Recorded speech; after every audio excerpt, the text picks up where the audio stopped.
Hey guys, J-Man here in the Phantom Zone. We're talking about Blade versus Blade 2 today on Versus. This is going to be good, I think, because these are both really good movies. This is not going to be easy. Tonight's Versus is not easy. They really haven't been easy at all, any of them. But this one's going to be really interesting because like Blade and Blade 2 are amazing films. We'll talk about Blade Trinity very quickly before we get into Blade 1 and 2. But these two movies are amazing. So we're gonna just get going right away here. So let's bring in our first panelist.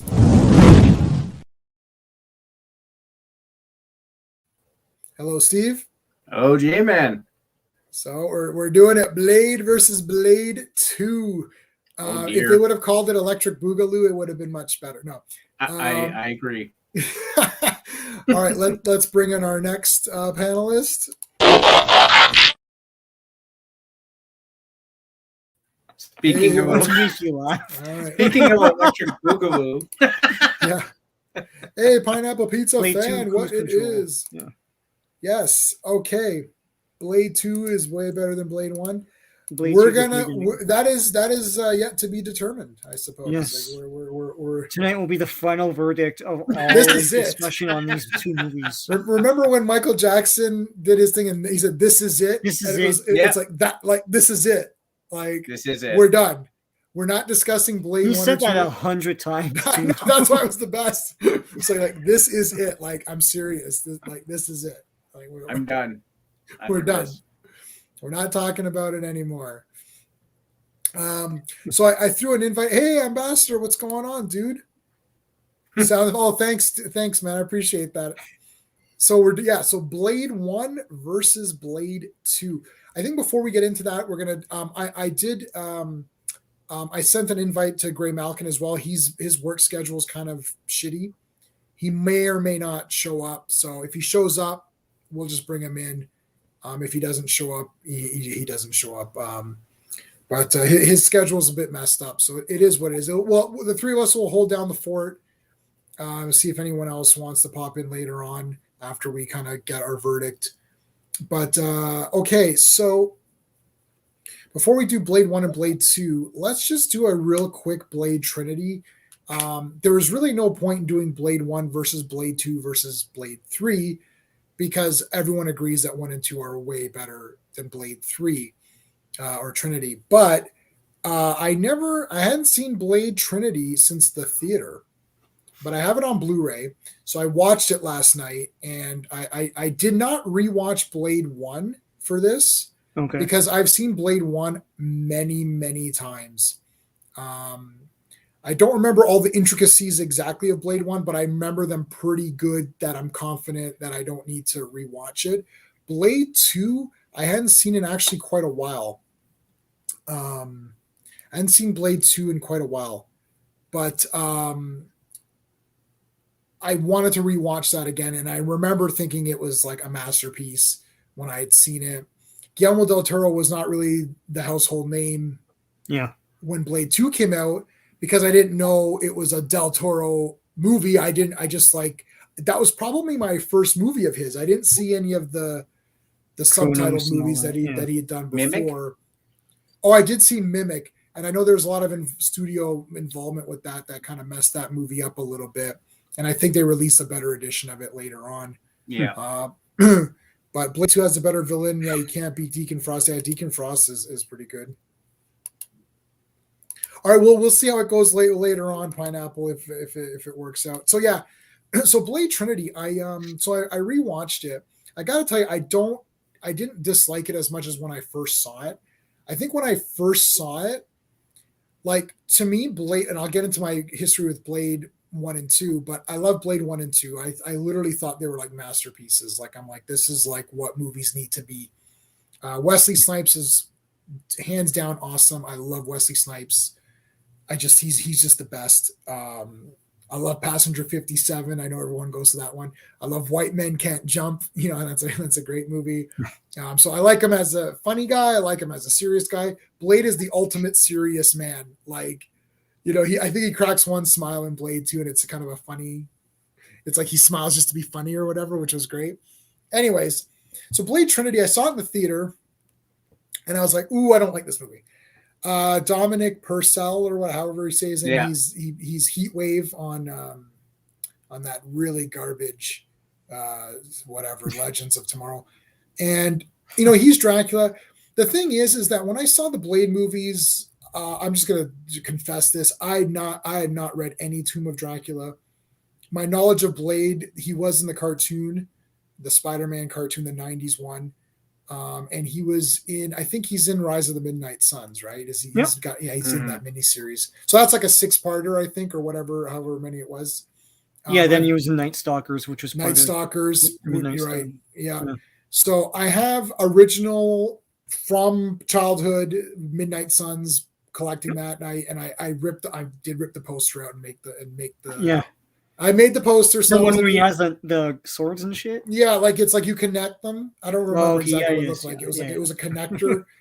So I mean that was a fail. I mean you're not really supposed to do that. But what are you gonna do? I don't even think I went and rebought that. Like I just I'll just leave my posters up.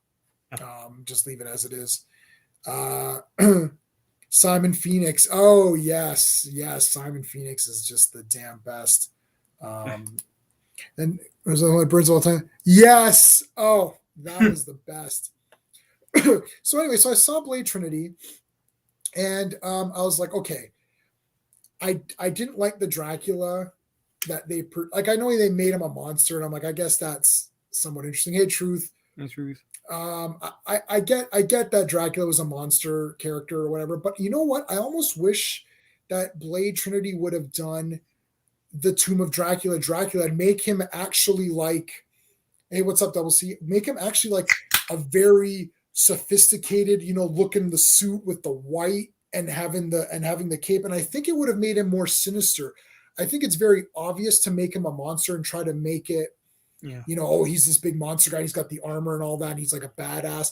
But I actually think him subduing that or dialing that back and making him the comics and making him like this sort of regal thing would have made him more sinister. It's like Terminator 2, where Robert Patrick is the Terminator, and they're like, oh, but he's like this scrawny guy, right? Like I could beat up Robert Patrick at the time of that movie, but making him this like skinny guy was kind of like creepier. Like he, you know what I mean? Robert Patrick was scarier than the Terminator, right? Like he was scarier than Schwarzenegger because he was like, hi, is this the legal residence are you the legal guardians of John Connor? It's like, why is he being so weird? I think Dracula, underplaying that would have been better. Like him just being like, what is this time? Where am I? Who are you fools? And, him being like above everyone would have been cooler than having like this big muscular guy. Anyway, that's my gripe with that movie. But then even if I could set that aside and say, okay, he looks cool as a monster, I guess, but I don't know. I just couldn't get it. Like Whistler's disposed of really quickly. They bring in what's her name? Abigail Whistler. Abigail, played by Jessica Biel, who like is like stunningly super good looking in that movie. My God. So she's awesome, and she's an archer, so that's great. She's using a composite bow, which is fine, or a compound bow. Anyways, and then they got Hannibal King, who is Ryan Reynolds, and all of his jokes are very flat. Triple H. Refresh my memory. Hannibal King is not a vampire in that movie, right? He's a vampire that's been cured. Oh, okay, yeah, he's a vampire in the comics that's like reluctant and fights against the other vampires. So I guess they kind of did it. Yeah. So Triple H was there. He wasn't. He didn't. I don't know. He didn't. They didn't use him enough. I think. He has those stupid silver fangs. Yeah. All they have to do is punch his fang into his face, and that's kind of weirdly what happens. But like Ryan Reynolds is.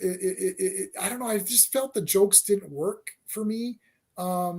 Parker Posey, like I don't know.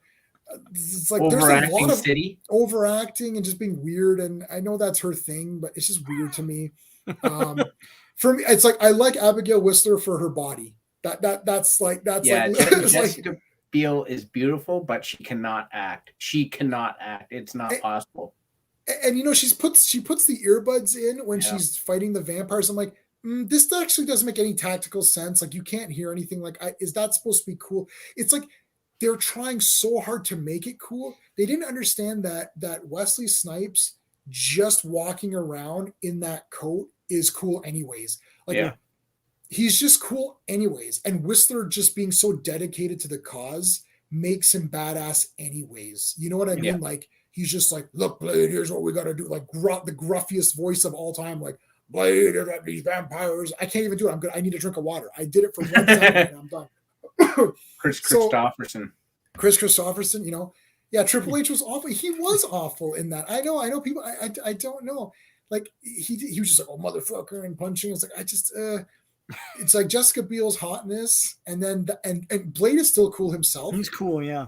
And I like the red. They gave him the red undershirt, and they gave him the red. Like, the red looked better in the behind the coat. Like, Blade looked cool. The lining. James Remar is in it, man. That's my boy Ajax from freaking Warriors. I got the figures up right up there, just out of screenshot. If James Remar is in it, that's like an automatic bonus. So, what are you gonna do? But other than that, the story was Dracula didn't really feel like Dracula. He kind of didn't do much or enough. He goes to the goth store. I don't remember if Blade Trinity came out before Godzilla or Dracula 2000, but Dracula 2000 with Gerard Butler is like the damn best. Like, Dracula in that is awesome. Yeah, Blade Trinity's after that. Blade Trinity's after that? It's after that. So see, that's a fail. Dracula 2000 is, if you guys haven't seen Dracula 2000, Truth and Pineapple Ambassador and Double C, check out Dracula 2000. It's Gerard Butler, and it's the guy who plays Elementary, Sherlock from Elementary. What's his name? He's a Jason Lee Miller. Yeah, Johnny Lee Miller. Johnny Lee Miller. He's great. Christopher Plummer's in it as Van Helsing, who's been alive this entire time. They give an origin for Dracula. It makes sense. It explains all of his weaknesses. It's a twist. It's a twist ending. The brides are still in it. Jerry Ryan is one of the brides in it. She's great. Anyways, Trinity, I did not like. Did you guys like Trinity or not? You guys didn't like it either, I think, right? No, I liked all the Blade parts, but I had the DVD. I gave it away. Yeah, I remember, Steve, you really hated that movie right after you saw it. you went on like a 2-hour rant with me. It was atrocious. It was actually annoying. That movie. It was annoying. I was annoyed. Like, I was annoyed with what they did. Dracula. Ryan Reynolds just drove me nuts. The guy's just wisecracking through the movie, and he's not funny. Jessica Biel has no character whatsoever. Yeah. Triple H, the Silver Fangs. I'm like, that was stupid. Like, Wesley Snipes looked embarrassed to be in that movie, and I was quite frankly embarrassed for him to be in that movie. Yeah, Chris Christopherson's like, just kill me off. Can you just kill me quickly in the beginning? And he wrote that infamous 6-page letter or whatever to the studio. Yeah. The sad part of that was they were doing just fine with 1 and 2, and then the studio decided to meddle in it, and of course they killed the franchise basically. Like they made that Sticky Fingers TV series which no one watched. But like, I forgot about that. Someone mentioned that earlier. Yeah. Did anyone watch that TV show? No, I tried to. I didn't like it.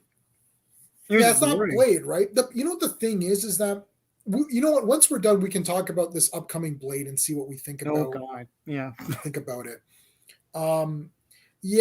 So Steve, you really didn't like Blade Trinity. I mean, I'd give it like a 5 out of 10. Yeah, it was a terrible. Like, it was an eye rolling time in the theater.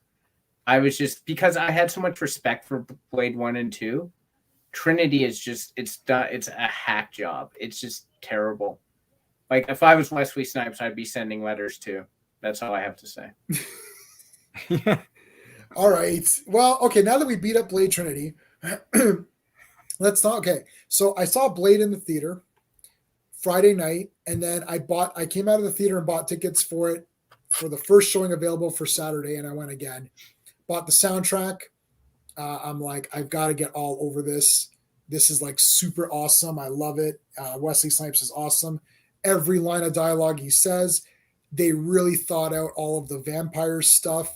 His sword, that if you touch it, it opens up and it disintegrates your hand. Yeah, Snipes came up with that. Oh, that was his suggestion. Yeah, it's brilliant. On the commentary for part 2. Yeah. Oh, brilliant! And like Deacon Frost, man, he was pretty good. Udo Kier is in that movie for no reason other than to just be awesome. And it's like, seriously, like this movie was incredible. And I watched all of the features of it, and I remember they wanted to have Deacon Frost be that tornado of blood. Yeah, they kind of said, well, we want to have him come like be in it a bit more as a guy to realize it. So to make it more like, I guess, relatable or whatever. But yeah, that was cool. The way he defeated him was neat. I like the girl in it a lot. This is one of these times where the girl was like a proper character who actually had stuff to do in that movie. Yeah. Right? Like she's very important. She's not just there. Whistler is awesome. But like, I don't know, Blade 1 to me was just like a masterpiece. It was like, if you could just say, if you said, let's do a Blade movie, I couldn't think of a better Blade movie. And then they follow it up with like equal or better. We'll have to see. Like, you're like, whoa, this was pretty damn good too. What the hell? I mean, I'm not going to say this is the Star Wars and Empire Strikes Back or anything like that. Like, it's not that crazy. But for that genre, for what it is the friggin' Star Wars. It is the Star Wars and Empire Strikes Back of the vampire hunting genre. Like, I literally think neither movie has any flaws. I don't think either movie has any flaws. Like, they're both 10 out of 10 for me. So it's going to be hard to decide. Blade 2, I was blown the shit away out of my mind. I walked out of that movie. I'm like, Donnie Yen is in. I'm like, Donnie Yen, Ron Perlman. I'm like, we're going to talk about, when we get to the characters, we're going to talk about the characters. But the female lead in the first one, and then Nissa in the second one, it's like, whoa, super good female leads. Like, hello, right?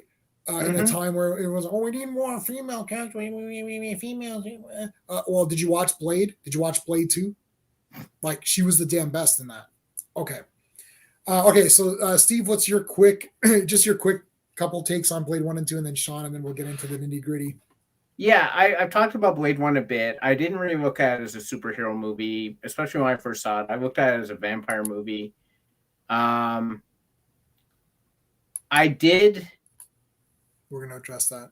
I did feel like I was looking for a horror movie in the first one, so I was a little bit like thrown off when I first saw it because it was more of an action film. Yeah. And I was a little bit like, oh, I thought this would be like, it's vampires. I thought it'd be a horror film. So that threw me off initially. I enjoyed it anyway. I saw it by myself.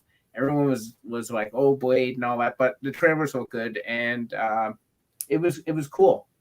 I mean, I wasn't dying over the film, but I thought it was pretty good. And then Blade 2, I was visiting you because at that time I was living in London, Ontario, and the boys from Jersey were visiting you. Yeah, Norman Reedus. The boys from Jersey were visiting. We all went, and I remember it was crazy because I wasn't expecting much from that sequel, and I watched it. I was blown away. I was like, holy crap, this is amazing. And that's me with Blade. All right, Sean. Like, I followed the character in the 90s. So he was introduced in the 70s. They ignored the hell out of that character in the 80s. There's nothing. And then it's as though someone dusted off like an old file and said, hey, Blade, we should do something with this guy. So all of a sudden he exploded in the 90s. He was in a pinup in Ghost Rider. They had a Tomb of Dracula reboot in the early 90s that failed really quickly, but he was in that. and then of course Rise of the Midnight Suns and everything. They were shopping around a script, and so the thing is that like before the movie, he didn't really have powers in the comics. It's the movie script that really introduced that, and they introduced it first in the '90s Spider-Man cartoon 3 years before the movie, coming from the script, because like Whistler's not in the comics either. He's a script guy. So I like the development of the character. Really, like he was being retconned. Like I think Pineapple pointed out that he used to be British, and now it's sort of wishy-washy, right? Right. It's like you're American or British. But so when the movie came out, of course, like at that time, any Marvel thing was kind of trashy, but you sort of made excuses for it. You're like, oh, Captain America's okay, So when Blade came out, I was like, oh my god! When you you can make excuses, but when you put like a well-produced actual movie against those other things, it's like, oh my god, what the hell? They made a real movie based on Marvel guy. That's what I was trying to allude to, Sean. It's like, look, I like that Captain America Albert Peon. Yeah, I don't care. I don't care. Red Skull's trash after. Yeah, but when you see a real one next to it, it's like, oh crap, okay, yeah, this is right. Yeah, then you saw Blade, and you're like, F that Captain America movie is awful. And Blade was a nothing. Blade was really a Z-list character because, as I said, they forgot that character in the '80s, right?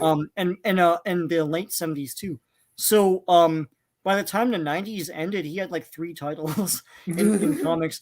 The movie was awesome. I was like, oh my god, they finally made a good one. And then when part 2 came out, I was like, holy crap! Part 2 to me is like the Aliens of Blade. And I was like, my god, like they took the themes of the first movie and they didn't really care what was going on in the comics. They just did their own thing, right. And it was a wicked movie, full stop. And Blade is awesome in that as well. So I had the soundtrack for that too, like Blade 2. And I got both soundtracks, 1 and 2. Yeah. And Blood is Pumping. I played that like over and over again at work all the time. And like after I rewatched 1 and 2 for this, and I started playing that all day today at work. And I was like, like the best part of that is like 2 minutes and 34 seconds in. That's when it gets like that's when the real like song comes. Oh, it's wicked, man. It's wicked, I love that. Yeah, no, and Blade, I mean, Blade transcended, and people just liked Blade, and it was a big thing. So, like, 3 was a disappointment because of what they did to it, and it killed the franchise, basically. Yeah, and they had, like, look, Blade is Wesley Snipes being cool, doing martial arts. There's very little Blade martial arts. Like, I watched 2 and then 3. Yeah, and 2 is so jam packed with martial arts action. And then all of a sudden you go to 3 and it was like, what happened? It's like, why is there no martial arts in this? There is a little bit, but it's painfully obvious that no one else can do martial arts in that movie, and it's sort of like they're hiding it. And it's like, well, Blade literally. Like Blade 2, it's 2 hours and it is a lot of action. Yeah. Like it's the skills, like it's not just martial arts, they're quick cutting. You can see the cool moves that I haven't really seen in movies since, right? No. Yeah. I was gonna say that. I was making notes. There's some good Blade 2 was the last. Like, oh, this is really cool, Yeah. And he's beating the crap out of these guys, right? Yeah. And it's like, it's you got to have Wesley Snipes, you got to have the martial arts, you got to have the weapons, you need to have the vampires be ass wipes. Like the vampires are total jerks, they're assholes. At no point in time are you with them. Now there's a couple of exceptions in Blade 2, which we'll get to when we do characters, but like I'm tired of this, like, there's the Twilight vampires, which obviously are awful, but like vampires are monsters. 30 Days a Night was the last. Maybe there's another scary vampire movie. Yeah, that was Did we see that together, Sean? We must have. Yeah, we saw it. Yeah. Were you there, Steve, for 30 Days? No, I was in London at the time. Yeah, your mind was blown that they actually have 30 Days of Night in. Yes. I was like, I thought everyone knew this. No, well, I don't know anything. So I'm like, oh man, this is awesome. And then I thought, oh my god, why is this like this? That the vampires that were dicks, the familiars were dicks. I was like, F these vampires. I want to see them get like destroyed. Yeah. I'm like, yeah, I walked out of 30 Days a Night. I'm like, okay, that's a real vampire movie. There's no niceties. It's the Terminator. There's no bargaining with them. There's no reasoning. Yeah. It's your food. Are you going to reason with like a cow? You know, is a cow going to convince you? Like, you know, if you're hungry for meat. So I don't know. I like that. Okay. So let's get to the nitty gritty then. The first thing is going to be the story. I also like John Carpenter. We got a long story with John Carpenter's Vampires. I was supposed to see that at the premiere. Who was with me at the premiere for that? Was that you, Sean, or no? Was that Steve? Were you there? Nope. Oh crap! Who was I? Oh, you know what? I was with the other Sean. Yeah. We were supposed to see John Carpenter Vampire premiere, so we were at the premiere when it was doing the rounds. Not the Toronto, like the Canada premiere, Toronto premiere, right? So we were there for that. And it was supposed to be a double bill. It was supposed to be it was supposed to be vampires and something else right after it. And they didn't have the movie. We're literally sitting in the theater and we're like, what is happening? When is John Carpenter's Vampires going to come on? Hey, Marcus. It's like, what is happening? And then they come up to like, guys, we're so sorry. We don't have the movie you came here to see. I'm like, so they're like, so what they played was the Dentist Part 2, which is awesome. I own both Dentist movies, and I was like, Dentist 2. So we walked out, and there was a lineup outside. People were like, oh, vampires. I was like, guys, they didn't have the movie. They're like, what? It's like, but you can watch Dentist Part 2. I loved Dentist Part 2. We're gonna do Dentist versus the Dentist Part 2. We're doing that one. So we were so disappointed though. So then I ended up seeing it at the regular show. I really liked it. James Woods is like out of control in that movie. John Carpenter has gone on record that saying that James Woods ad-libbed everything. They filmed there's two versions of that movie. The John Carpenter script and then the James Woods version. And then John Carpenter ended up using James Woods' version more than he used his own version. Half his lines are yelling out the word shit. It's like, shit. Like, shit. I love how he says it too. Yeah, it's like it's longer than it needs to be. Like he's saying it in a weird he doesn't say it. It's got like 3 syllables or something. It's longer. It's like, why is this like that shit. Word should be the word should be shorter. It should be shit. It's like shit. It's like I like Queen of the Damned. I liked Queen of the Damned. Steve's read all the Anne Rice books, I think, and he's got them all, don't you? Do you have all of them? Yeah. Okay. The story, Blade 1 versus Blade 2, man. This is effing hard. I don't know which one is better. I'm gonna let someone else go. Sean, why don't you go first? What's better, Blade 1 or Blade 2 for the story? Oh elements? God, they're both equal to me. So I'm gonna have to go into the patented nitpick. So nitpick, yes, do it. Let's do it. Nitpicks. If I were to nitpick, I would say that the god fight at the end of 1 is weaker. It's kind of weak to me. It was lame. I know that they wanted to do that tornado thing. Yep. But it just seemed it's like this isn't a formidable god. It's like I think I can take this god on. Right. I don't know. And honestly, and unless I completely missed something in the 80 times I've seen this movie, I don't know how Blade remembers his mom when the last time he saw his mom was when he was a freshly born baby. I know he keeps flashing back to it, and I'm like, sure, I guess. And I guess vampires have super like elephant memory or something. I don't know. I don't know if I don't know if they're trying to say that he was aware. Like, is like Blade's memory? He's literally aware. Like a vampire born baby is aware of being a baby. Like they already have memories and stuff like that they can recall. That's I don't know. Tough to swallow though. I mean, yeah, I don't know. They never did explain that. It's like maybe he saw photos of her later.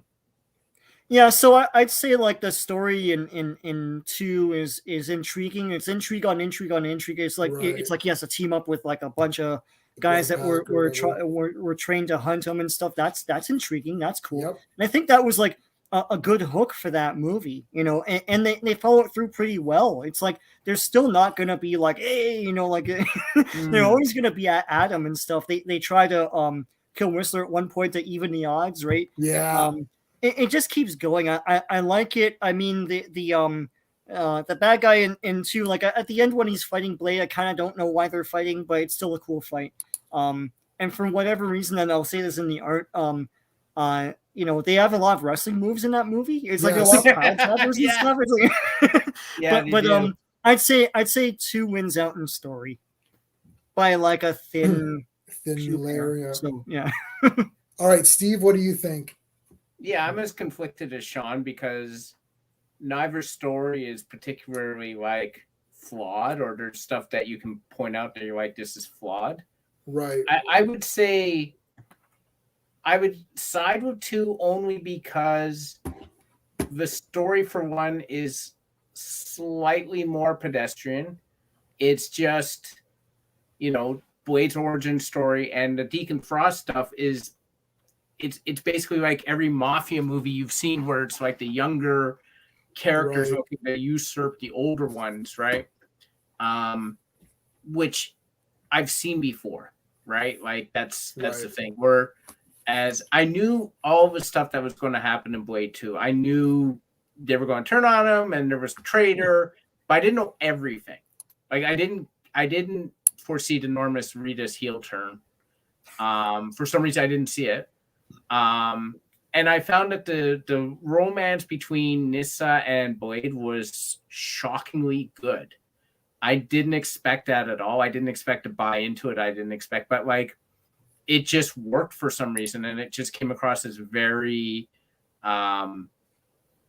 natural, which I didn't think would happen. So very slight edge. To Sean's point, I'm also giving a very slight edge to Blade 2. Yeah, I'm going to give it to Blade 2 as well. And my reasons are, so I'm going through my notes here. Yeah, look, teaming up, I love the idea that there was already an established blood pack gang who was training to take out Blade. It wasn't a movie. It wasn't introduced, or it wasn't hinted at 14 movies before, or whatever the shit they do now. Literally, they're like, yeah, these guys were supposed to hunt you, but you know, it is what it is. These Reapers are effing out of control. We need them to team up with you. The idea that Wesley Snipes says this, he's like, you want me to hunt them for you, right? And I'm like, yeah, this is genius. Yeah. Part 1, it's a great story because it's the origin. And it was a good origin. It's a great movie. And Deacon Frost, yes, he's a little bit of a, I don't want to say generic, but like, yeah, we've seen that kind of villain before. But this had so many different levels of villains because you've got the Reaper. What was the guy's name? I wrote it down. Goss. Yeah, the Nomak. Yeah. So played. Nomak is the. So you got Nomak. You got that, you know, the grandfather of the vampires or whatever, that guy. You got the blood pack running around. There's villains everywhere in this, right? So it's like Blade can't turn without him being face to face with somebody. The love story super worked for me, big time. Ron Perlman's awesome, as Truth said. Ron Perlman, but we'll get to the characters. But yeah, and then look, we know that the blood pack's going to try to betray him or attack him and stuff. But that's okay, because even when Norman Reedus turns on him, Spud or whatever his name is, Scud or whatever, and when he turns on him, he's like, oh, I turned on you. And then Blade is like, yeah, but I was on to you. See, Blade is never made to look like a fool in these films. It's very important to establish the awesomeness of Blade, because if you're going to get betrayed, you're like, oh, that means you're an idiot. But Blade is not an idiot, because he's like, well, I was kind of on to you. You know, I like that. I love putting the bomb in Reinhardt, what's his name? Yeah. Ron Perlman's head. And he's like, okay, I control you. That was great. And then we find out that was like a bit of a twist, but I mean, it doesn't matter because he was still onto him. I love all those elements. So yeah, part 2 wins for the story, just because like the Reaper concept is awesome. The vampire feeding on a vampire. Yeah. Also, I want to say Blade 2, one of my favorite movie intros. I saw it in the theater and it stayed with me forever, where he goes to the blood bank and everyone's all nervous and like, oh, they pay money. And then you sit down, they're like, oh, and they're going through. It's like, ooh, it's all vampires. And he's like, you know what? You guys are lame. And he just destroys the vampires. And I'm like, oh man, that was like, because when you're watching it for the first time, I didn't know what was going on. like I knew what was going on because they played with you. Del Toro played with you in that one. That's subverting your expectations, done by a guy who knows how to make movies, not by J.J. Abrams or what's his face, Ryan Johnson. Yeah. They talked about in the commentary for part 2. They talked about like how are we going to top the opening scene in part 1, which was revolutionary at the time. Like they go to that awesome. And that was awesome. The meat packing plant or whatever. Yeah. And he said that their initial thing was Blade fights a bunch of guys in Vegas, and I was like, that's cool, but like how do we make something fun and twisty, right? And then they did that. And it's wicked. It's wicked because you're just like he's just like laughing and it's like it's like it's like losers and he's like you're like whoa, like what's going on? I've seen that reiterated in so many other TV shows and movies after that. Like that Strain. I think that's the first time I've seen that, in a vampire thing. I've never seen that before. Yeah, this idea that and after that, there's like TV shows and stuff that have the and the thing comes out. That was ripped off. Everyone ripped that. Yeah, everyone ripped that off. Everyone who has a parasite now has that. Yep, for sure. That's been ripped off so many times. All right. So the story wins out. Let's go into the pacing. I'm gonna say, I mean, they're both short. Well, not short, but like they're under 2 hours. They're 2 hours. Yeah. And there really isn't anything. I wouldn't cut any scenes from either of them.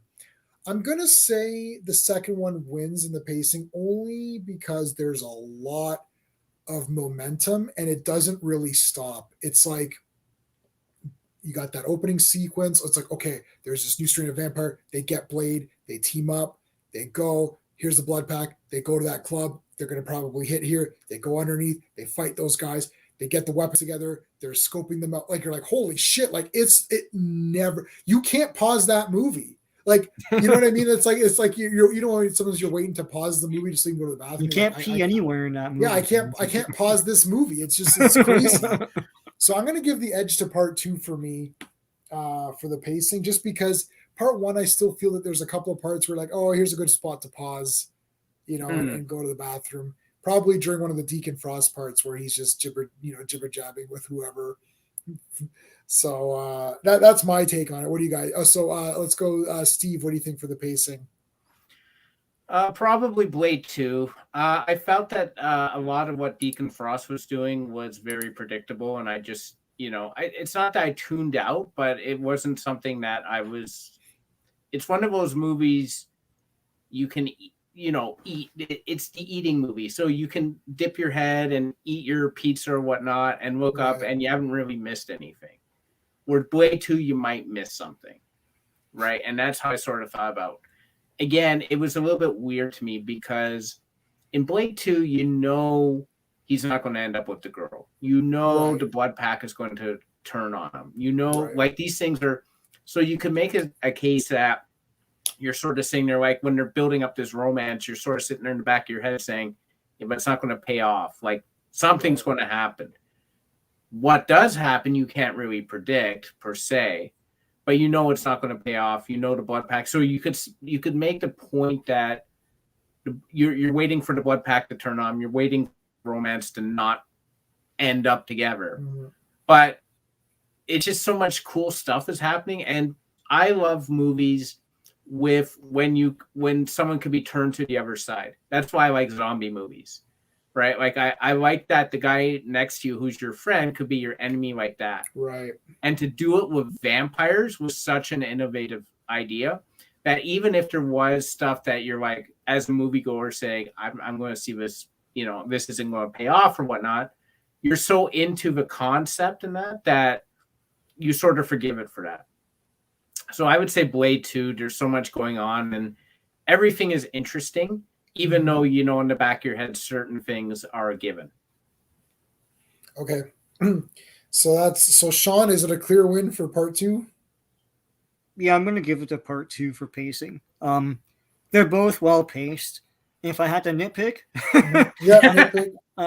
This is a stream of nitpicking because these are masterpieces for me. Like 1 and 2, they're just masterpieces. Yeah. So... Anyways, like one, I'd say it loses steam towards the end when he's captured. I know he's captured in both movies. Right. but when he's captured and the mom comes and everything, I really don't care about any of that. But I'll say that slowdown does pay off when he blows up the one dude, and then he gets the shades, he puts them on, and the music do do do do, and then it's on. That was awesome. Yeah, he gets the shades like whoosh. Yeah. But I'd say 2 never lets up. It just doesn't let up. Even when he's captured, it just doesn't. I mean, it's just rolling. And as you said, J-Man, like there's a lot of momentum into. I wouldn't say like that perceived slowdown at the end of one, towards the end of one, is terrible or anything. It's just right. It is what I felt it. I was like, oh, he has to go back and beat up guys, man. What is this crap? Part 2, I don't feel that. Like, he's always beating up somebody in part 2. So I'd say pacing in part 2 is better. All right. So then now we're into the artistry. So that's going to be the look, the music, which is great in both. Just like, so that'll be the fight choreography as well. We can count that as part of the artistry of it. Blade looks the same in both movies, I think. Like, I don't know if he looks better in part 2. He's more jacketless in part 2, but yeah, I don't mind. I do like the jacket on if we have to pick, but it's not too bad. The music was great in both movies, so I don't even know where to even go with that. I think the fighting looked better to me in part 2, maybe just because it seemed like there was more of it. The effects were a little bit better. There was the CGI still holds up okay when he's doing those big flips. Like, they don't use it all the time. They only use it when he has to do like a really crazy flip where he runs on the side and then flips around. But even that, they Del Toro managed to kind of make it look kind of neat. It is a little weird. I almost wish they didn't have those parts, because then the rest of it would be like flawless because it's just fighting. But it's pretty sad when Blade is a better kung fu movie than like Iron Fist. You know what I mean? Yeah. Or even Shang-Chi. Well, they got a real black belt. That's why. Right. Yeah. Yeah. Like Shang-Chi, it's like, it's fantasy fighting, but it doesn't have the grittiness. Like it's like they needed to do it like Blade. Like, really, Iron Fist and Shang-Chi should have been like Blade with the fighting, like hardcore gritty beat 'em up, not graceful fantasy, which is a complaint of mine for Shang-Chi, even though I really enjoyed that movie, because I just realized that, okay, it's not going to be what I want. So I'll just enjoy it for the fantasy elements. They mystify it rather than... It's like it used to be that martial arts was not a fantasy thing to people, and I feel like it is in North America, but like real people practice this. So like I've seen, you go on YouTube, there's 4 million of these people showing you videos. It's like, when we used to watch, like I was watching a New York Ninja the other day, and it's like, but they got voices. The voice actors was like Don the Dragon Wilson. They had Cynthia Rothrock. Cool. Like, Cynthia Rothrock wasn't walking around doing this mystical stuff. She was just beating the crap out of people.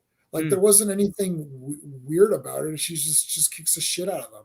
It's like Don Wilson. And they underestimate like that. That's often the best special effect, is that natural skill. It looks great on screen, so why wouldn't you just use it? Who would have thought the best fighting from last year was done by Bob Odenkirk? Yeah. And nobody. Hey, Ron, how's it going, dude? Ron. So. Okay, so I'm going to give it slightly to Blade for the artistic value, just because, I mean, the music is equally good in both movies. Blade looks cool in both movies. Both movies do look really good. The blood bath thing in the beginning of Blade 1 is absolutely the damn best. Yeah, that's on Vinegar Syndrome, man. I just saw that as one of their releases. Oh, yeah, cool. Yeah, I don't know. I do like part 1 a lot, but part 2, just, I don't know. Just the fights look, I'm just giving it to part 2 just because the fights look a little bit better and the CGI is a little bit better. That's really the only reason. Let's go to Sean next then. What do you think? I think too, like obviously the Reapers and everything around them, the design of them, the special effects and all that stuff are brilliant. I mean, they kind of look like Nosferatu, which is cool too. Which is cool too. Yeah. And all the design work of the blood pack and everything, the headquarters and all that, and even the main vampire dude is awesome. The fighting is better in part 2 than all 3 movies. I agree with that. Yeah, and it's they really made an effort there, and I think Guillermo really like synced to that. Not so much was it Norrington or something? The guy from Norrington, Stephen Norrington. Yeah. But I'm gonna say one slightly edges out Blade 2 for art for me, because I feel like people underestimate how much invention was in Blade 1. Yeah. Like the definition of Blade is in that movie, and most of that stuff wasn't in the comics. Like Whistler is not in the comics, right? And Blade having all of the strengths and none of the weaknesses seems like a genius idea, and that was never in the comics either. Blade's look was defined fully in that movie. He did appear in the jacket with the red lining and stuff, it looks like a cape, but it's not. That's not cool. Right. And he did appear every so often in the comics like that, but this is what defined that. And also the martial arts aspect, like he was good with a sword in the comics, but here they're like, he knows martial arts, done. He's awesome. And it's like, that's Blade, and that's what most people know of Blade, and that came right from nowhere. Like it's something that someone Goyer, I think, just sat down and thought of this.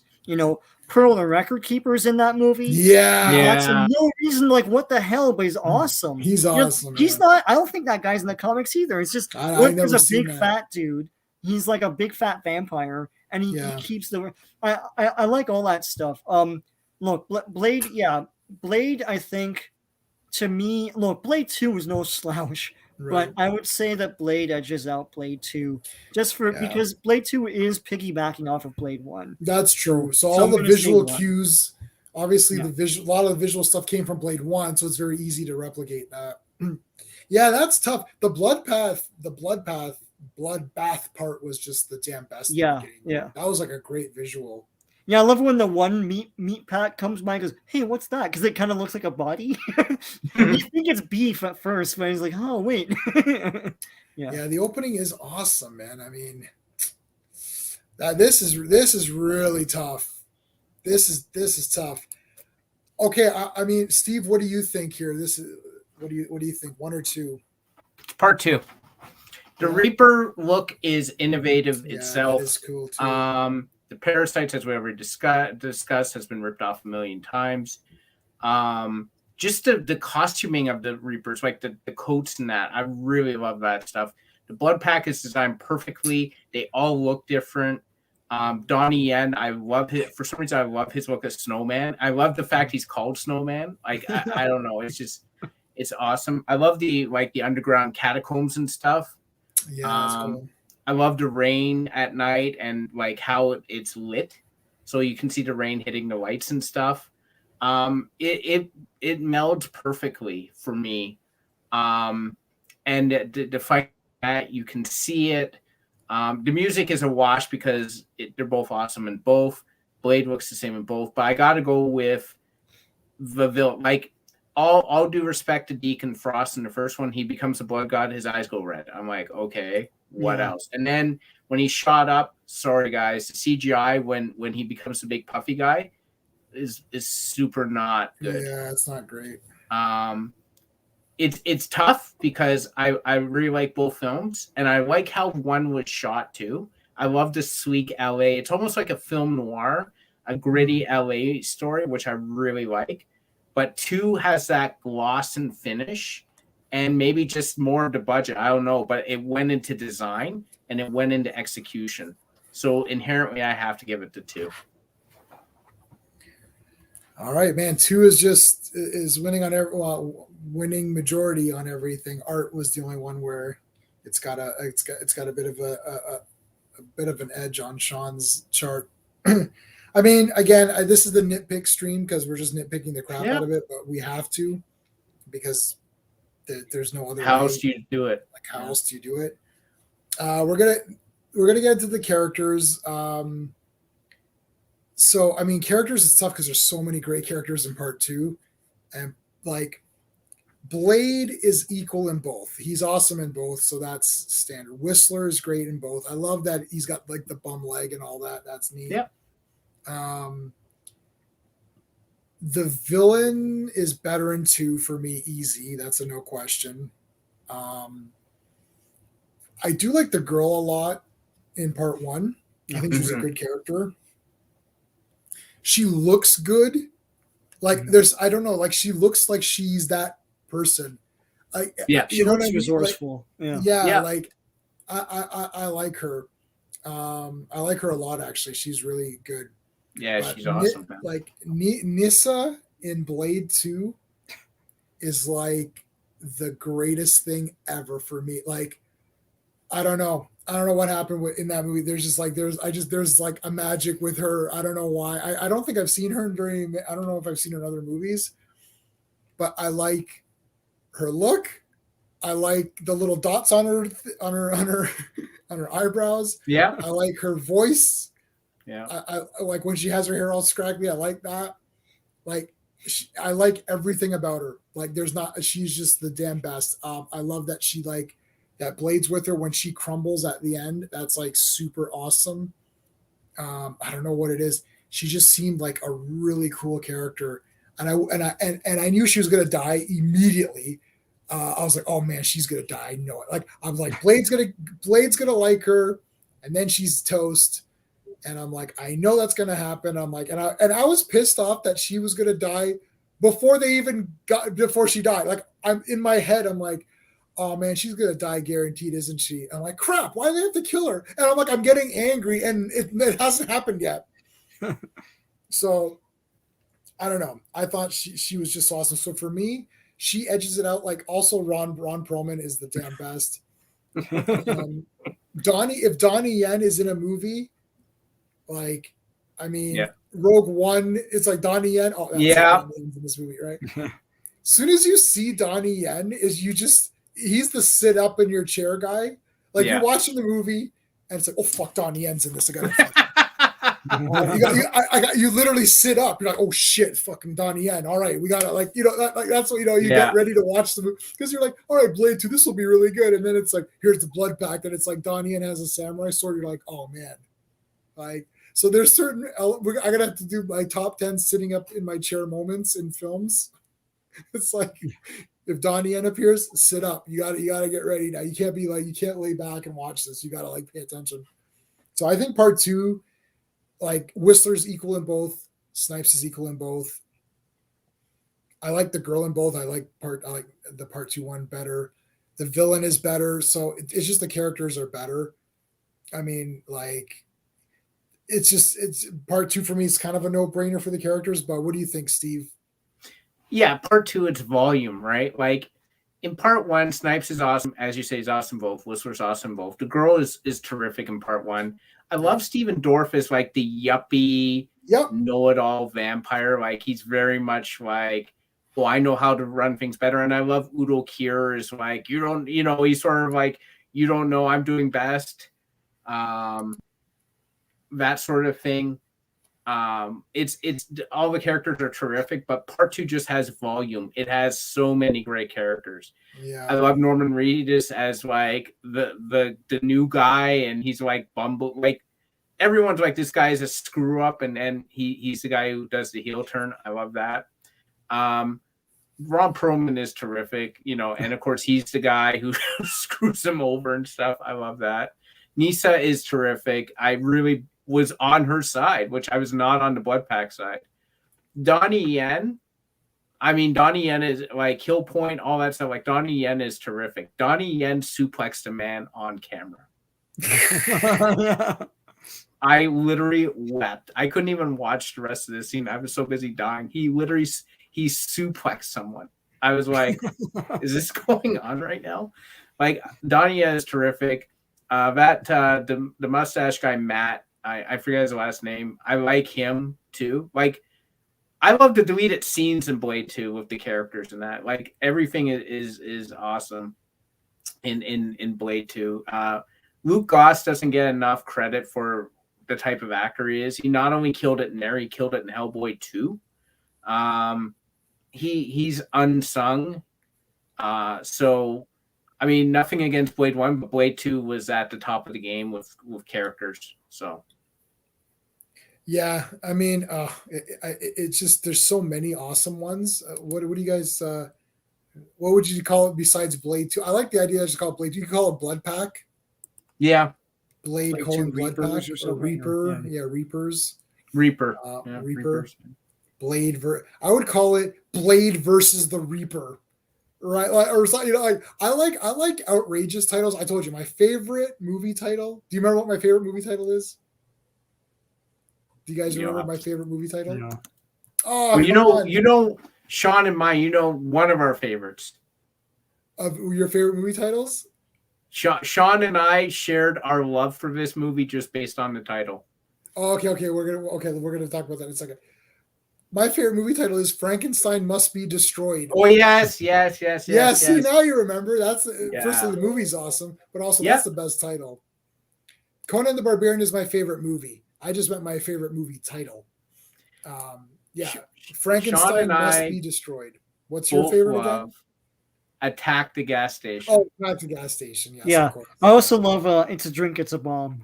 It's a Bomb, yeah. That's a great That's a great title, man. We need to have there needs to be better titles out there. Yeah. I want, I don't know, like Throw Mama from the Train. Yeah, that's great. Stop her, my mom. Remember they announced that on Entertainment Tonight, and John Tesh positively was like, "What? Are they running out of movie titles?" Like, yeah, like I want like outrageous ones. Like all of those ones are good. Yeah, like I don't know. Frankenstein Must Be Destroyed. I was just like, this is just like this movie has to be good. Yeah. Like, or like, don't answer the phone or something. I love the Japanese movie, the Bad Sleep Well, because that's true, man. They do. Yeah, that is awesome. They don't care about what they do. Yeah. Heroes Shed No Tears. Heroes Shed No Tears. Oh God, I watched that just for the name of that movie. Or, Last Hurrah for Chivalry. Anyway. Oh, that's great too. Yeah. Yes, that is great. We're gonna have to do the top best movie titles ever. We're gonna have to figure that out somehow. I would have liked. I know it's called Army of Darkness, but I would have liked it to because if you watch the movie, it's called Bruce Campbell versus Army of. It doesn't even say the versus Army of Darkness. Oh, yeah. And you're like, perfect. That should have been the title. Yeah. Okay. So for overall enjoyment, I'm giving it to part 2 because I enjoy that. I can pop that in. Although I haven't popped it in that often. I've only seen it like maybe 3 times or something like that. It's one of those movies where you want to save it. Yeah, sorry, go ahead. Sorry, Sean didn't talk about character. Oh, I'm sorry.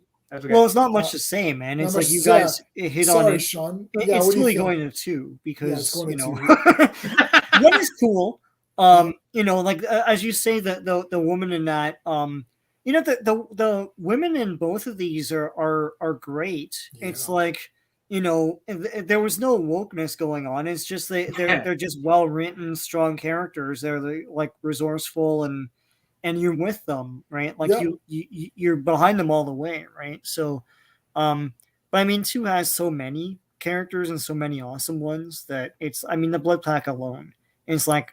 How many? I can't remember how many there were, but they're all distinctive. So it's like, and they're able to do that. So that's awesome. And I mean, Donnie Yen, I don't think he says anything in that movie, right? Because, but you remember him. You remember his look. You remember his weapon. It's just they did an excellent job of just distinguishing everyone. So 2, of course, character. I'll say the Blood Pack.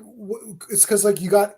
That big guy who has a big, huge hammer, and his name's Lighthammer or whatever. Yeah. It's like Ron Perlman's memorable. Then there's, even if you don't remember their names, it's like Donnie Yen. Oh, you have the samurai guy. Oh, you have the girl with the red hair. Red hair woman, yeah. Yeah, and you got that big scraggly guy who's like, Scottish or whatever he is, right? Yeah. Like, it's like they did a great job of like, you remember each of the Blood Pack characters. Hey, Jordan, what's going on, dude? Yeah, they had a memorable You just watched Blade like 4 weeks ago. Nice. Are you writing a new book? I don't know. Are you, Steve? I am currently editing my short story collection. That's going to be published sometime this year. It's called Madhouse, so it will be coming out hopefully soon. I'll make sure that everyone's informed when I get it done. Yeah, that'll be on your website. So Yep. the links to all that are in the description of this live stream. What was I gonna say? Yeah, the girl in part 1, she helps create the cure and all, or like she helps create the, so it's like, this is so cool. Like, I mean, I like all that. And then Nissa was just awesome. So it's like, I don't know. Yeah, there wasn't anything. Now they've announced that Zorro. We'll talk about this on Saturday, but they announced, like Zorro, and it's going to be a female, and it's like, okay, and it's like, oh yeah, and I knew it, and like it, like literally, my wife is telling me this, and I'm like, there's Queen of Swords, which was basically Zorro. There's Linda Sterling, who was Zorro Black, and I think she was Zorro in the Black Whip, which I don't own that movie. Is she Zorro in that movie, Sean? Zorro's Black Whip, or is she just something else? She's something else. There's never a character called Zorro. But it's basically Zorro. It's obviously she's Zorro. Yeah. It's like she looks exactly like him. So, anyways, and it's like, why are we pretending that this is a new thing yet again? Yeah. And everyone's patting themselves on the back. So wait a minute. This is a TV show, right? CW. but what I thought there's going to be a movie with the dude from that 70s show. Yeah, there is. Yeah. So there's going to be a man Zorro. There's going to be proper Zorro. And there's CW doesn't have long to live anyway, so. Right. But it's just everyone's patting themselves on the back, and it's like, first tweet down, Queen of Swords. It's like, remember this TV show? Yeah, I watched it. Yeah. It's like, okay, yeah, thanks. Like, we've already seen this. It's like, stop it. CW is just, I guess because they don't make money normally, they're just going with the virtue signaling and hoping that works, but they suck in all regards, pretty much. So I hope it's as preachy as Batwoman. I'll totally get the 4K. It's like, and she walks it's going to take place in old Mexico or something, right? Or like LA, I suppose. So she's gonna walk in some field and someone be like, walk by her, and then she'll give him the big stats on I could not on how females are treated in that time or whatever.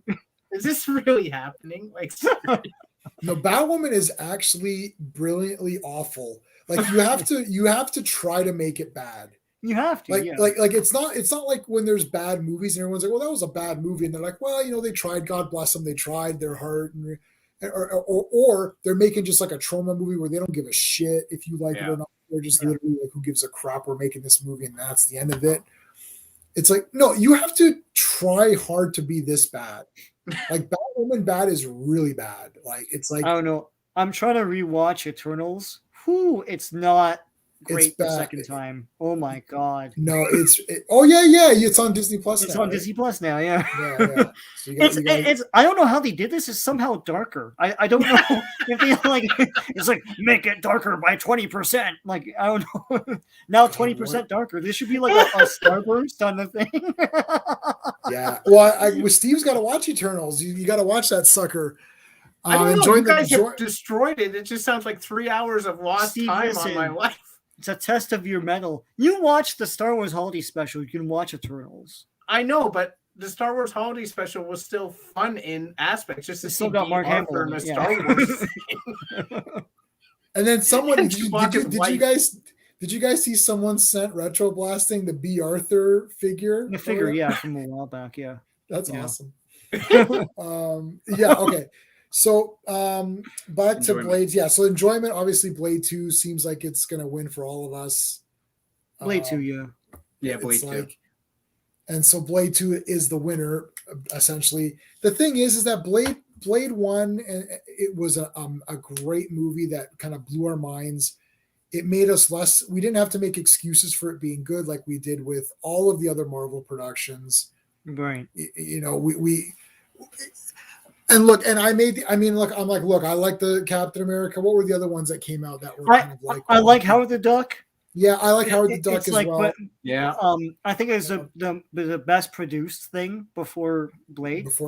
Yeah. But I liked Howard the Duck, man. I saw it as a kid. Me too. I loved it, and I've never understood the criticism. Like, I get there's some weird stuff in it, but it's very 80s. It's like you're gonna have nudity and stuff in it, right? But But you're talking about like listen, the Spider-Man show with Nicholas Hammond. Yeah. I like it because at the time it's like, my God, a live action Spider-Man. Right. But you watch it now and it's boring, man. It's like and they do everything in real time. Like you need an editor on that show. Right.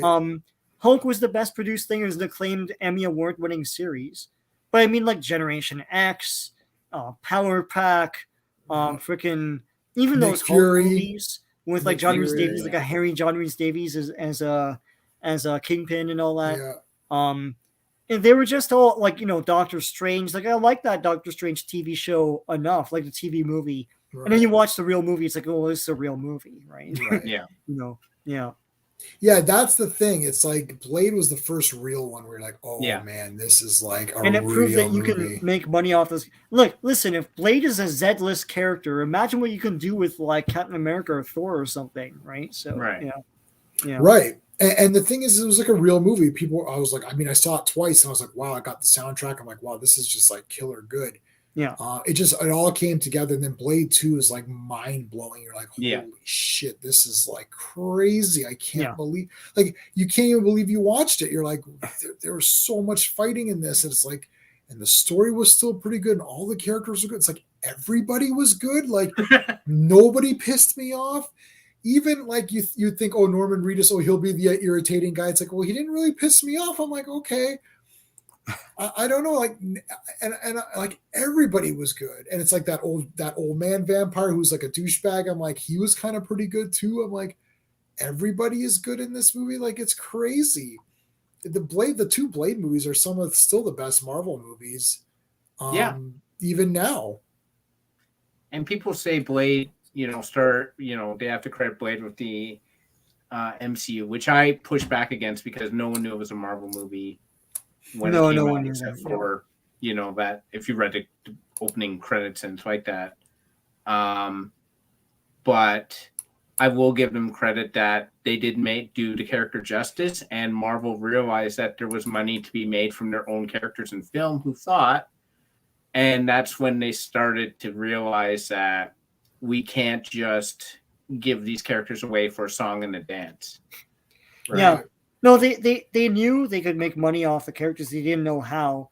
And part of the problem was studios had no faith because they'd never seen anything perform well from Marvel before. Right. Blade was the movie that they always pointed to and said, well, Blade did well, and Blade ain't Captain America. So it's it's like, it ain't X-Men and Spider-Man. So it's like, do you want to make money or not? And that was the movie that really leveraged them.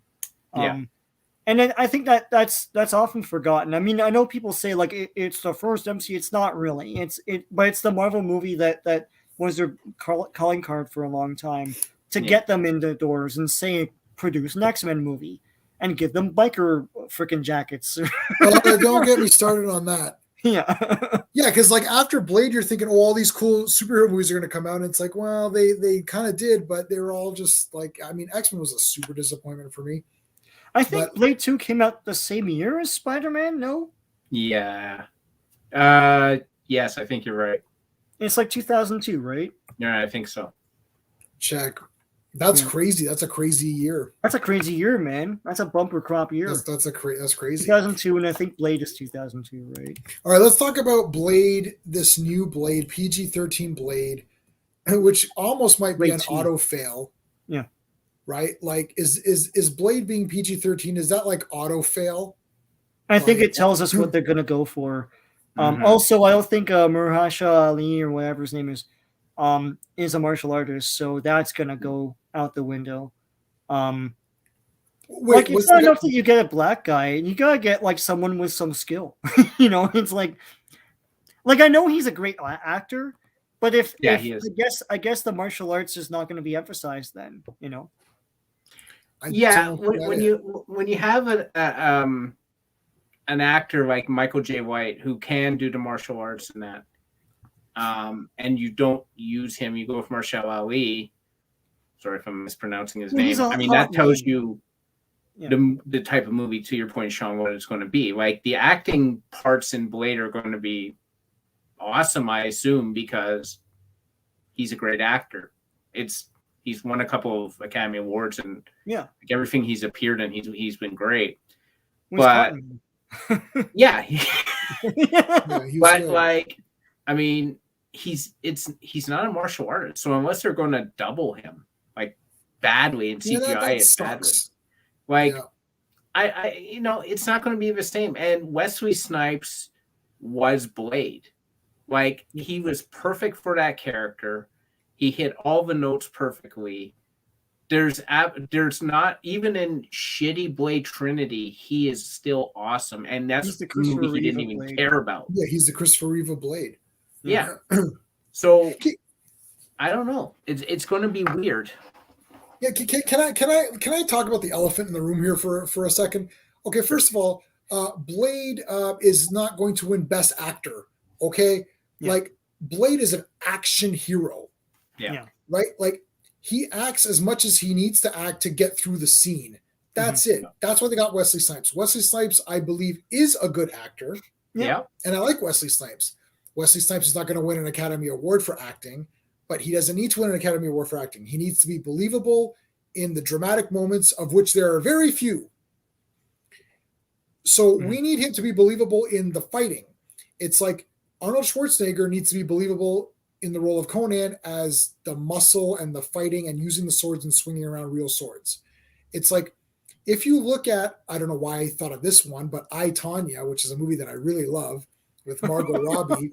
Margot Robbie learned to skate a little bit, and then they CGI'd her face on a real skater for the big heavy duty skating parts. Right. So she was able to skate around a little bit. The heavy duty stuff was this other actress, and they CGI'd Margot Robbie's face. But Tonya Harding needs to act in that movie. She needs to play a character, and there's a lot of acting, and there's ups and downs, relationship with her mother, relationship with friggin' Winter Soldier, whatever, Sebastian Stan. Like all this stuff goes up and down. There's a lot of emotions in that, and all that stuff. There's none of that in Blade. When you're casting unless Blade, there is. Yeah. Unless there is, and if there is, do I care about that as much? It's like there needs to be. It's like, what are your priorities? That's what you're getting. That's what you said, Sean. It's the priorities. The priorities are now not going to be martial arts action. It's the same thing with Iron Fist. They cast that guy from Game of Thrones, right? Yeah. And they're like, okay, well, I like Game of Thrones, and I like that guy, but he's not a fighter. Iron Fist is like such a martial arts thing that you need to get. Yeah, like you need to get like a kick-ass martial artist. I need to see this guy jumping off the walls, and I need to see the Tony Jaa. Like Tony Jaa needs to be Shang-Chi or something, right? Or whatever. Yeah. Like I need to see a guy jumping off the wall and then hitting a guy with his knee or whatever, like some crazy shit. It's like they're like, this guy's Iron Fist. I'm like, he's not a martial artist, is he? To me, like the producers probably didn't know this, but Marvel had a magazine called Deadly Hands of Kung Fu. Yes, and I have a bunch of those. And like Iron Fist is featured in some Shang-Chi and White Tiger. And to me, if your character is in that magazine, then you're a martial arts character, right? And you need to get a martial artist, right? Yeah. It's not called Deadly Hands of Acting. Deadly Hands of Drama, right? It's like it's Deadly Hands of Kung Fu because they're deadly. The guy hits you and you die. That's what I want. I don't want him to act. I don't want Blade to act his way out of the vampire lair. I want him to kick the crap out of all of them. That should be the name of Shang-Chi too. Shang-Chi, Deadly Hands of Kung Fu. They will never do that. No. I think though that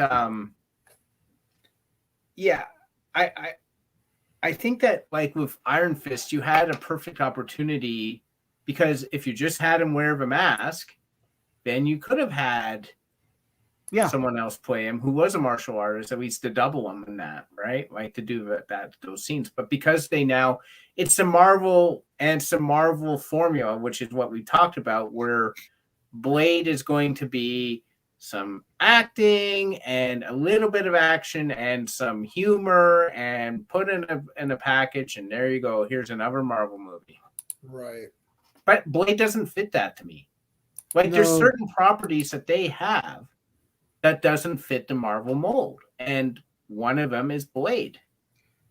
Let's face facts. The only reason why they're making a Blade movie is because it's in the public consciousness. Right. And the only reason why it's in the public consciousness is because of Blade 1 and 2.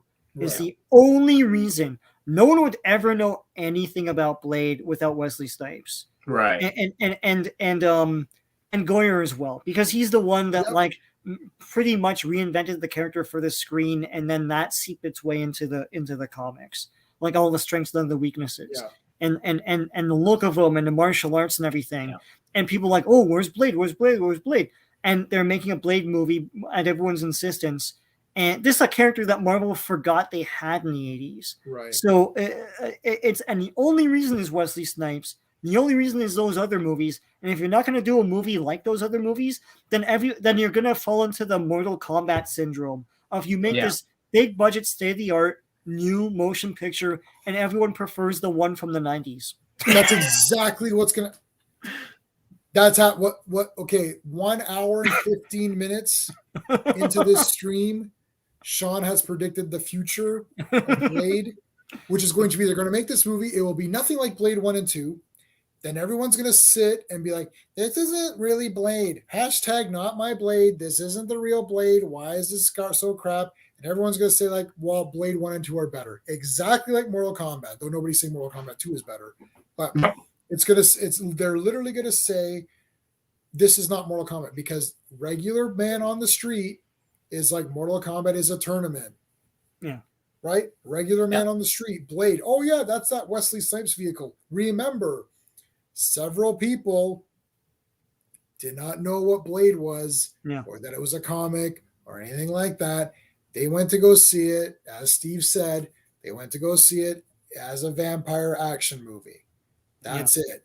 Yeah, no one reads the credits, even though, like, in giant lettering, I know. It literally says it. Oh, Gene Colan got a credit. That's awesome. So Like, it literally says Tomb of Dracula as well, I think. It says Blade and Deacon Frost created for Marvel by. Oh, okay. Then, Oh, no, Blade Trinity says Tomb of Dracula because Dracula. Oh, yeah? Yeah, because they use so much from Tomb of Dracula there, and they ruined so much from Tomb of Dracula in that movie. Yeah, careful. Ruin as well. Yeah. And it was Goyer. It was a guy who wrote them. I think there's way too many studio notes. For part 3. All my things are floating. I have a I don't know, just the way it's he's saying that my stuff is like floating. Yeah, like Blade, if it's PG, it's a fail. Yeah. If there's not gore and martial arts, it's a fail. It's an action movie. Get the guys who do John Wick or something and just, without the neon. Yeah, the deviants in Eternals make me believe that the vampires in Blade will really suck. They'll be blurry, crappy, overly produced CGI, like overly designed, very busy like a Bayformer, and just like not distinctive at all. It'll be really crap. I agree with what Jordan says here, like, and especially the comedy, because Blade is not a funny character. Blade is an extremely serious character. He comes in, he's like, I'm going to kill. It's like James Woods in Vampires. He's like, okay, great day to kill some vampires, sort of thing. That's what Blade's like, except he doesn't do it like he's, like someone's doing something. I remember there was a scene where, like, I forget what the vampire does, but he does something to Blade, and he's like, motherfucker, seriously? And I was like, yeah, that's Blade to me now, right? Like, he's like, dude, I'm going to come in with my swords and, like, lay waste to the land. Like, I'm just going to kill her. I'm not going to stand there and crack jokes. So yeah, I just don't get it. I put a link in the chat if anyone wants to come in for the last, like, maybe like half an hour or so before we end off. But yeah, I mean, I don't know what's going on. They need to smarten up. It's like, why are they so dumb? I just don't understand. You want to do a horror character, you could do Ghost Rider or something, Yeah, but Sean, we had a great Ghost Rider movie. Maybe we should do Ghost Rider versus Ghost Rider 2. Ghost Rider 2. Well, I'll say this now. Ghost Rider 2 was second. so bad it made Ghost Rider 1 awesome to me, because I didn't like Ghost Rider 1 for a while. Yeah, me neither. There's too jokey. It was basically what we're gonna get with Blade, in that Ghost Rider should be a serious character. It's a horror character. Part 2 is so like. was wondering why everything looks so dark. My light wasn't on. Not that it matters at this point. Ghost Rider True was atrocious. I don't even know, like, was everyone high when they made that movie? Like, what the hell is that movie? And Ghost Rider is no hell, but I can watch Ghost Rider. I can't watch Ghost Rider 2. Ghost Rider is the fun PG-13 horror thing that Blade will be. If you watch that movie, because Ghost Rider is a serious character, as I was saying, Right. and they made it sort of a jokey, fun thing in part one. It's palatable now for me, but like that's what Blade will be. There's not a lot of like super violence, not a lot of mean spiritedness. It's just they look cool, like there's a Western one at the end, Yeah. Like Ghost Rider, like he's supposed to be the spirit of vengeance, so it's supposed the villains should be very mean. They should be irredeemable, Right. Yeah. It should be like a Death Wish movie or something. Or Exterminator or something like that. Yeah, I forgot they made 2 of them, and like we've forgotten these movies. Yeah, I know. I saw them both in the theater. Yeah. They're gonna remake. I love Jonah Hex. We can hope that they remake it, because the Jonah Hex, Josh Brolin was terrific, but that movie was Yeah, just make a spaghetti western, but just with Jonah Hex, and don't even call it Jonah Hex. Call it something like Riders of the Worm and such, which is like Five Guns on Tuesday or something stupid. Like one of those dumb names for the Two Gun Mojo was the a pistol for what Ringo. was the name from Once Upon a Time in Hollywood? Yeah, it was like like the fake movie, like the movies that he made in Italy or whatever. Yeah, it's like the only good Indian is a dead Indian or something. No, the Gringo one. And then there was the the Gringo one. The Gringo, Kill me quickly, kill me quickly, Gringo, said the Gringo. I like that. I like it's like those are Tarantino's awesome with all those. Hey Jo, how's it going? Hey, how you doing? How you guys doing? We're doing all right. Good. So what are your thoughts about Blade or Blade? If you want to say it, Blade. Blade, man. Like I said, I just watched him like a few weeks ago, and I really like Snipes, man. Like you guys said, like he's the Christopher Reeve of that character, and I'm just picturing him in the MCU, and I'm like, that's a fail. This shit, the PG-13, it's not gonna make it feel like the Blade we all know, because I mean he's a serious character, and I feel like they're just gonna water him down, and stuff. It's just not gonna work. They're incapable of doing it. Blade versus Venom. Well, for movies, both Blade movies. I'll take Blade Trinity over both Venom movies. Well, I'll definitely take Trinity over Blade 1 or Venom 1. Maybe what we should have done was Blade Trinity versus the Carnage one or whatever. Maybe the Carnage ones. I got to rewatch the Carnage one. I got the 4K of Venom 2. I got to rewatch it. Do you think Blade Trinity is better than what I was gonna say Maximum Carnage, whatever it's called? Let There Be Carnage. Should have been called that, yeah. It should have been called Maximum Carnage, right? That's what people know of Carnage, right? Yeah. Let There Be Carnage. God damn. I always trip over that title. Like, yeah, how about Let There Be a Story? You know what's sad? The first appearance of Carnage is like hundreds of dollars now. And you can get the entire all 12 floppies of the original Watchmen for the same, like for less actually than like 100 under 100. It's like no one cares about the real stuff. It's just the hyped up crap, right? Yeah. Oh, guys, I just forgot to tell y'all. Sorry. So, Steve, remember I was asking about the whole comments and stuff and where to get them, right? Yeah. The issues. I found a place. My sister told me about that. She actually bought me like 3 Hulk comics for like $5 each. Nice. So I'm gonna go like right over there when I start making money again. I'm gonna get all of them. $5 each. Awesome, man. Guys, you should have saw it. It's so beautiful. I was like, oh my god. I have a green comic box for my Hulk comics. I make boxes in my day job. So I have the blueprints for I could do any box, but I usually use short boxes. So whenever we get certain paper from our supplier, we get different colors. I made blue boxes for my Fantastic Four. I made a red box for my Superman comics. I made a green one for Hulk. So anytime we get colored paper, and I'm like, oh, make me a box out of it so I can use it as one of my... That's so cool. I might do that. I just read the Hulk comic I just read. Grey Hulk shares a laugh with Betty Ross. It's crazy. I know the cover for that one. Yeah, they're like back to back, and they're like laughing. I saw the cover. And I'm like, what the hell is it? So I read it. I don't know. Grey Hulk is I understand the love for Grey Hulk, J man. Like Grey Hulk is amazing. Yeah, I love him. He's terrific. That entire run is cool.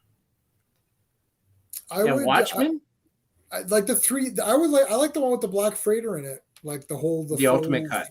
The ultimate. Yeah. Sure. I still haven't seen it. I saw the director's one. I just haven't seen that ultimate cut. Well, director, if you're not it's the same as director's cut. It just adds the footage from the Black Freighter cartoon. Oh, which I mean, you can have or have separately. Not if you don't need to have it in the movie. I suppose you don't. For that movie at least. So people want kind of in the comic in a movie form, right? So yeah. You don't. I don't know if it translates as well for the movie in the sense that like what the comic did for the comic, what the fake comic did for the Watchmen comic is more important than what the fake cartoon does for the. Am I making sense? Like, you know what I mean? Like, it doesn't add that much that it matters. Oh, okay. As good as Watchmen the movie is, the comic is still, I think, better. It's just the subtext is more pronounced. I mean, it's still like they still had to cut things. I feel like it's more so like no one really pays attention as much to the Doomsday Clock and that. It's more so like the spectacle, which is fine, and the mystery, but like there's so much subtext in the Watchmen comic that I don't feel is in the movie. They can't really get it in there, right? I don't know, like no, they can't. At least maybe Zach can't get it in there. Maybe someone else could have somehow, but yeah, I mean the movie's still great, because Watchmen is great, but like I don't. Yeah, it's still like there's still stuff. And the octopus is meaningful, even though I have no idea how the hell they do it. Comic. It's explained in the comic, but it's just I don't know. Watchmen's one of those like I love Watchmen. I have the original issues. I have all the toys that it came out from Matty Collector, and I've got all of the toys and busts and big dolls from the Watchmen movie, and I have the making of all of that, and I have a book that talks about each character's philosophy from the comic, not from the movie. Yeah. And I've got that book too, and I read that too. It's all great. I love Watchmen. It's like top 20 movies and all that. Yeah, don't watch the HBO show. I didn't watch the HBO show, but I have seen it. Huh? Is it? No, I haven't watched it either. It's I just feel it's not well written. It's well, you want to know all the spoilers? Or no, don't tell me the spoilers. Maybe I'll watch it eventually. Yeah, no, I'm gonna watch it.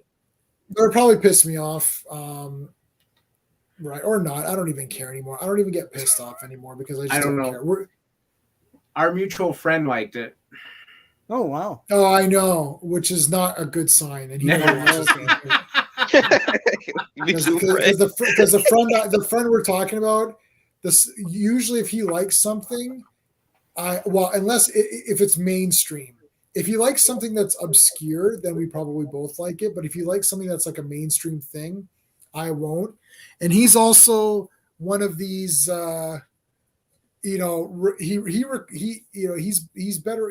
He'll trust Twitter versus facts. Ooh, that's He'll be like, so "Oh, this was bad. said." Like, he'll be like, "Oh, this was said about someone." I'm like, "Okay, well, there's allegations made every 5 seconds about everybody." Yeah. So. And he just believes it just like that. Right. Oh So, God. And he would never watch this stream. I have no fear of saying this on stream because he would never watch this stream. If I paid him money to watch this stream, he would not watch it. So I'm very relaxed and safe. But all right, so let's get back. So any other thoughts on Blade, Jo, before we Yeah, and what you guys said about the martial art part, like how Snipes was like the guy who knew about that stuff, and I mean he made it look so badass because when he's fighting in any movie, he's badass, right? Yeah. Ali, they're just gonna put CGI to it. They're just like they do with Spider-Man movies. They're gonna do the same thing to him, and yeah. Yeah, and I think you need. I know we talked about Iron Fist and Shang-Chi and Blade and all. I think we need the actor to be seen. Like that was my Margot Robbie thing with I, Tonya, where she skated as much as she could skate, and then for the really big things where they did those friggin' the twirls, twists and all that crap, and then they got a real skater to do it, and then they CGI'd her face on there. But that movie is not about how good the skating looks, right? Like it's her story, so you need the actress. But Blade, you need the martial artist first. And I think if you put a mask on or sunglasses or CGI the face, or if you do the Tonya Harding, I, Tonya thing, I don't think that's good enough. I think that's very lazy. I think it's cheap. I can spot. Well, I couldn't spot it in I, Tonya, to be honest. I couldn't spot it. It was really good, but it was done so fast because she's twirling and whipping around. You can't tell whose face it was, right? So it worked in that movie. On the close-up shots, it's Margot Robbie skating, right? Yeah. For martial arts, it's different. I'm a martial arts guy. I've taken martial arts. We like Sean and I like these Chopsaki movies. We watch all this stuff. I grew up watching this stuff. Jackie Chan. I had seen a shit ton Jackie Chan. When Jackie Chan came here with Rumble in the Bronx, I was like, I've already seen this movie, and this is the edited movie of it. It's not even the full thing. It's like literally like 20 minutes was taken out. It's like, and Lady Super Cop and all. And I'm like, that's not that. I remember like when First Strike came out, I'm like, that's not even First Strike. Yeah. That's not even the name of that movie. It's like they changed the names. Everything was messed up. I still went to go see them all in the theater. Oh, yeah. My favorite was how Armor of God 2 somehow became Armor of God 1 in America. Yes, I remember that. Remember that? Armor of God 2. So Operation Condor is actually Armor of God 2, but that came out first, and they just called it Operation Condor. Then they did Operation Condor 2, which is actually Armor of God Part 1, and they called it a prequel. It's like, but he literally looks younger. It's like, what a disastrous mess they've made of Jackie Chan. I don't know what they were doing there. They made a lot of money off that Rumble in the Bronx, though. They hyped the shit out. I like the ad campaign for that, where they had Ben Stein superimposed in the front, and over like scenes is like, this is Jackie Chan, and then Jackie Chan's flipping. He's like, look at him as he does his own stunts. Now, like, this is perfect. Now people know who he is and why he's awesome. That was funny. Yeah, that was. And I saw all of those in the theater, and I owned some. Like I went to go see the butchered ones. Well, I had the real Super Cop from the store at your place. Yeah. But I went to go see it anyways. I'm like, I'm gonna go see Super Cop, and I bought the soundtrack. I'm like, it's Jackie Chan. I'm going to see it because I wanted to support Jackie Chan even in the edited crappy versions. I like the Kung Fu Fighting version, like the song. In Super Cop, where they put in Jackie Chan lyrics and stuff, like yes, he's an agent from Hong Kong. It's like, oh, yes, they awesome. put they put Jackie Chan's name in the thing. That's awesome. Yeah. So that's not on the soundtrack because I actually bought the soundtrack. No, I know. I tried to track it down. It's like, oh, I remember they did Jackie Chan lyrics for that. It was funky Jackie Chan. Agent from Hong Kong. So that's not. I literally bought the soundtrack, which I still have, and it's not on there. And I was like, oh god. Was very disappointed. Anyways, but Blade, I think it's disingenuous to CGI his face or to dub him or have. They probably won't do martial arts. I don't know. No. Everything about this seems stripped down and pared down. It doesn't seem like they're only making it because Blade is a name. That's the only reason. They're not. I mean, when they made this Blade movie, they sought to reinvent the character and put him in the mainstream, and they did. What's the reason to make this new Blade movie? Money. It's money, yeah. So yeah, it really. I know Disney tries to get all like these characters from the Marvel library and stuff, but it's like you gotta understand there are characters out there that are not jokey and comedy. There are characters out there that are actually like real deal series. Like they're bringing back Charlie and Vincent D'Onofrio for like Daredevil, right? And it was originally intended for a serious take on the story, and you saw that. If they just imagine them watering him down, you know what I'm saying? That for Blade, that's gonna be autofill. Yeah, that's it's just like you failed. Yeah, I don't know if you know this character, but like I know everyone else on this panel is dreading Adam Warlock because I don't see how that character fits in MCU. They're gonna have to make him jokey and stuff, and that's not the character. Yeah, my Adam Warlock. He's serious, huh? He's serious. Adam Warlock is one of the most practically deepest characters out there. Like he is the Infinity War. Yeah, like the Infinity War trilogy is about him. Infinity Gauntlet, Infinity War, and the third one was Infinity Crusade was about Adam Warlock. And then Infinity Watch was the aftermath of all that, where he literally creates. Like Adam Warlock, okay, the Infinity series is about Thanos versus Adam Warlock. Yep. Are you serious? Yeah. The other characters get killed in 3 seconds. Captain America and all these other guys, if you read Infinity Gauntlet, page 2 or something, they're all toast. They're all dead. Yep. They're all dead. Gosh. It's like it's basically Adam Warlock. I think Silver Surfer's in there pretty good. I think Thor sticks around for a little bit. There's a few guys that stick around a bit. Like Gottlieb type. The stronger guys, but everyone else is toast. They're just auto dead. And it's like, and then Nebula. So basically they convince Thanos to just give up the gauntlet, basically. They don't even defeat him, really. They just sort of talk him out of it. And then he gives up the gauntlet, but then Nebula steals it. And then Nebula becomes like super powerful, but she's like an insane nutcase. Yeah. And they got to get it off of her. And then Adam Warlock has the Infinity Gauntlet and splits himself into multiple parts. Well, into 2 at first, and then there's a third one. And it's like Infinity War is about evil. So there's like an evil version of Adam Warlock who makes evil versions of all of the characters. So it's all of the heroes fighting all of their evil selves. That's Infinity War. And I'm like, serious? This is not this movie. There was a Super Nintendo game based on that too. I remember that. Oh my god! If you read the Infinity War and Infinity Gauntlet and all that, it has nothing to do with the movies at all. Like those movies are not. And Jill, when J-Man says that the characters, like the main characters, die like in 1 second, he doesn't mean they get dusted. They get brutally murdered. They get like bludgeoned to death with the like one guy gets his head crushed.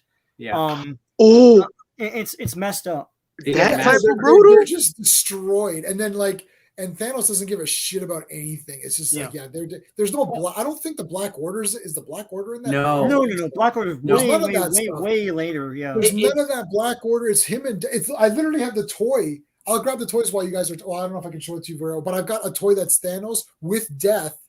And she comes with different faces. If you put the face on, she looks like a woman because he loved her. If you remove it, it's her full skeleton. Yeah.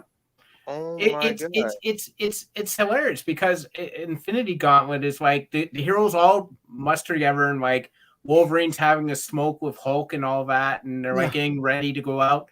They go out, they get just destroyed, and then the Celestials show up. Oh, they're taken out. Like he takes out. Oh no, not the Celestials! Yeah, it's like everyone gets taken out, man. You bastard! Dude, I feel like we should have just got that because I feel like there was like it was gonna be serious to me. Like when I look back at them, like the Infinity movies, they're not that serious. And what you guys just said, I feel like I would have like literally been shocked seeing that if they went that route. But what we got was pretty good.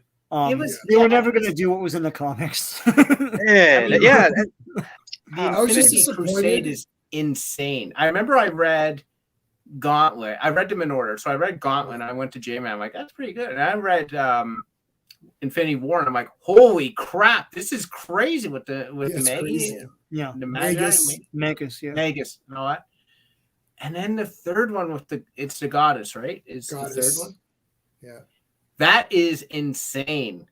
That is like one of those ones where I'm like, holy crap, who thought this one up? They'll never do that. They will never do that story. Infinity Crusade is basically like faith versus science, sort of. Yeah. Like all of the heroes so it's like all of the heroes that believe in God are against the heroes that don't believe in God. Right.